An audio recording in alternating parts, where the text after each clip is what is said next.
Hi there everyone, Lars here with a belated Valentine's Day analysis, brought to you by Camille's Harem. Not just a podcast for novice writers by novice writers, but also a YouTube channel by novice writers for novice writers. Because writing is an adventure, it's more fun with friends. And last Valentine's Day season, I released a video on the Deltarune ship Cruzy, giving a writer's analysis on why the relationship could work and what it would mean for the overall story. It was so much fun that I decided, what the heck, I would do it again with another ship that I really like, and this time I'm looking at Ejiro Kirishima and Mina Ashido from My Hero Academia in the ship officially dubbed the MHAS Kirimina. Now, like I did last time, I'll give a quick rundown of what the canon evidence is for this potential relationship, and then I'll look at how Kirimina could impact the overall story of My Hero Academia. However, first of all, it bears saying that My Hero Academia is first and foremost a shonen battle series, focusing on Izuku Midoriya and his friends as he strives to become the world's greatest hero. So like many other battle shonen, this means that romance usually takes a back seat and is more often played up for jokes and fan service. That doesn't mean that that's always the case, but in My Hero, that is usually what happens. And the more significant romantic moments normally revolve around Izuku, with the biggest exception probably being Gentle and La Brava. However, that being said, there are still numerous moments where other potential relationships are teased or hinted at in the background. So let's have a look at our two main characters right here, Kirishima and Ashido. Kirishima, by this point in the manga, might as well be an honorary main character. Of all the side characters surrounding Izuku and Bakugo, he has arguably received some of the most character development aside from Shoto. And Kirishima is a character who just really is someone you gravitate towards. He is openly passionate. He puts on a show of what he calls his manliness. And he is extremely friendly and earnest, a very outgoing character. And he gets along with everyone and has one of the happier dispositions in Class 1A. And Ashido is very much the same. She is extremely friendly, she's spunky, and almost perpetually happy. She is more bombastic and very athletic when compared to the other girls, putting her often at the forefront of what is going on in every scene that she's a part of. She serves the role of the over-enthusiastic schoolgirl, and she has an eye for romance, and is probably the biggest fangirl of Deku and Ochaku getting together. And she early on said that Todoroki is very attractive. So she is someone who has her eye out on all of those social nuances. However, this doesn't get in the way of her own hard work and desire to become a formidable hero. Horikoshi himself has stated how much he likes her character, so it's very clear that Ashido gets a lot of love throughout the series. Now, when I first started reading the manga for My Hero, there were all these pictures and conversations flying around the internet about the many Bakugo ships. I mean, that guy has a fleet all to himself. And my friends themselves were talking a lot about how cute it was that Deku and Ochaku were together and they just wanted them to finally just confess already and kiss. For my part, I really actually wasn't into that. I wasn't reading the manga for the ships. I was just there for All Might. Who says that Superman characters aren't relevant in today's age? Oh my gosh, I love All Might. But anyway, when I got to chapter 32, right in the middle of the sports festival, I saw Ashido talk with Kirishima about the tournament's arrangement. And I was like, those two look kind of cute next to each other. And then I moved on. But then again, in the forest training camp arc, I saw the two of them together once again and talking.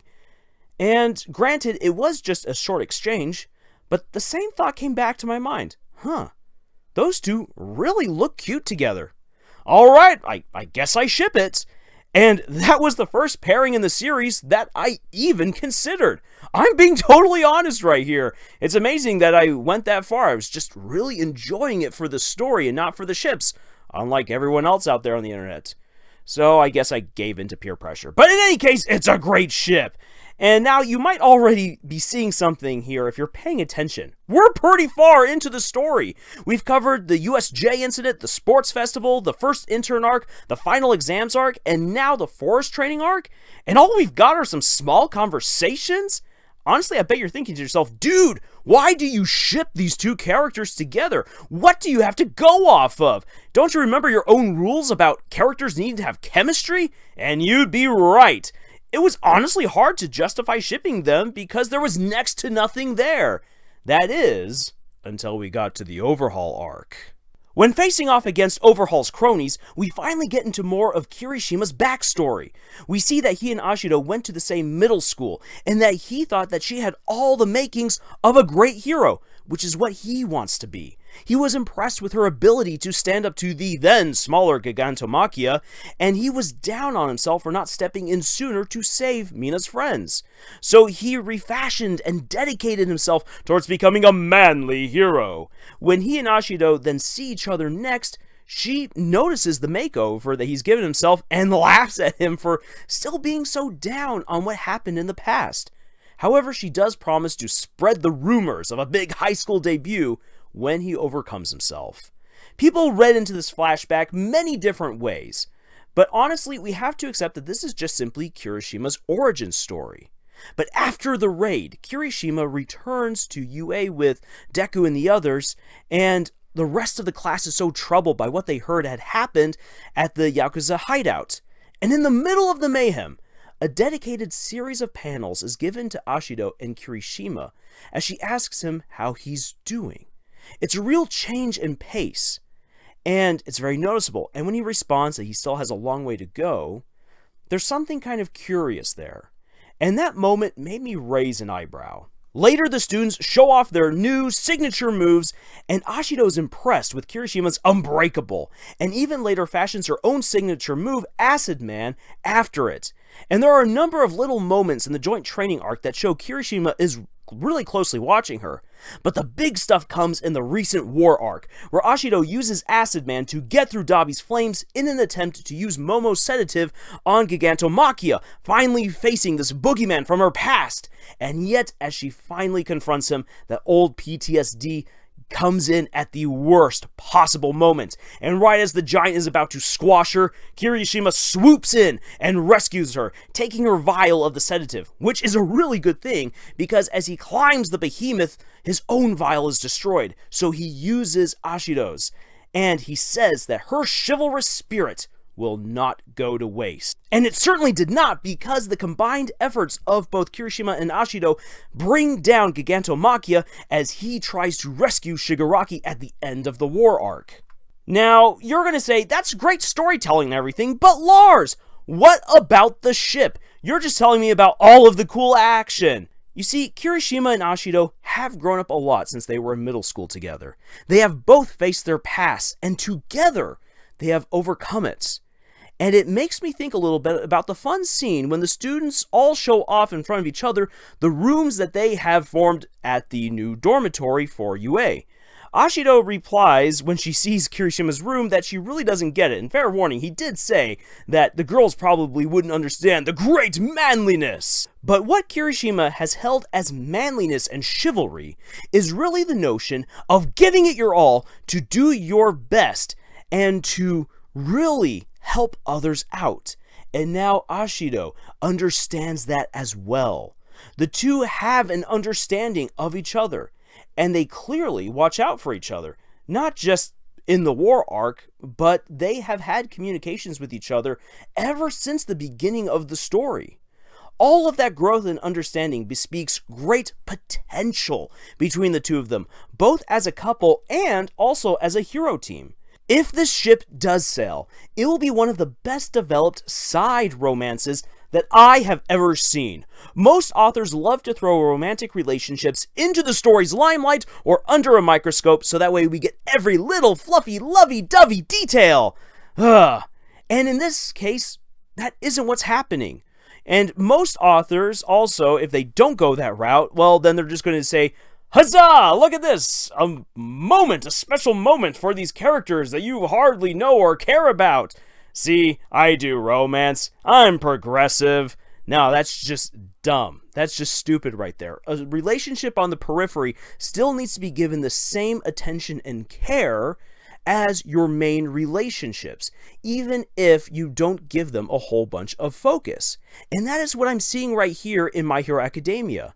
Kirishima and Ashido have gone from just being separate fun characters and, oh, that's cute kind of moments, to power players in their own right, with a budding relationship forming between them. Now, Horikoshi has been justifiably criticized for not developing his female cast as well as his male cast. And for this ship to really reach its full potential, Ashido needs an arc for herself to grow. All of the girls in Class 1A need that. Now, if the MHAS Kirimina does set sail from the harbor and goes on to that beautiful, glorious sunset of canon, I hope that this duo stands for something special that only they can. Much of My Hero is about dealing with the past, overcoming past doubts, overcoming past faults, overcoming past mistakes, overcoming past tragedies. And in this case, Ashido and Kirishima can stand for overcoming past terrors, as Gigantomachia terrified and changed both of them. They have faced him together once before, but the war, however, is still far from over, and there is still much growth that they can make together. They might have to face Gigantomachia one last time, or perhaps they'll want to avenge Midnight against some of the villains that unfortunately bumped off one of the coolest teachers. Or perhaps it will be Ashido's chance to really save someone when Rappa comes back for a rematch against Kirishima. Maybe there will be a role reversal and we'll get to see her pay him back for what he did in the war arc. There's honestly a ton of potential here to show how friends turn into a couple and how two people who have inspired the other throughout the series can grow and become heroes that the story needs. And come on, just look at the two of them together. That is some fantastic aesthetic. Well, time will tell what happens with these precious cinnamon rolls. But until then, if you are an author looking for some solid writing advice, please go check out our podcast, Camille's Harem, found on Podbean, iTunes, Google Play, Spotify, the works. We also have plenty of videos here on YouTube for you to check out, and there's also some writing exercises that we offer over at our Pinterest page, and we hold discussions at our subreddit. Links for all of those sites are in the description. We hope to see you there, we hope to chat with you, and please also comment down below about what you think about this ship and its potential to potentially become canon. Yeah. Honestly though, thank you for joining us on this adventure that we call writing. And until the next video, y'all, tschüss.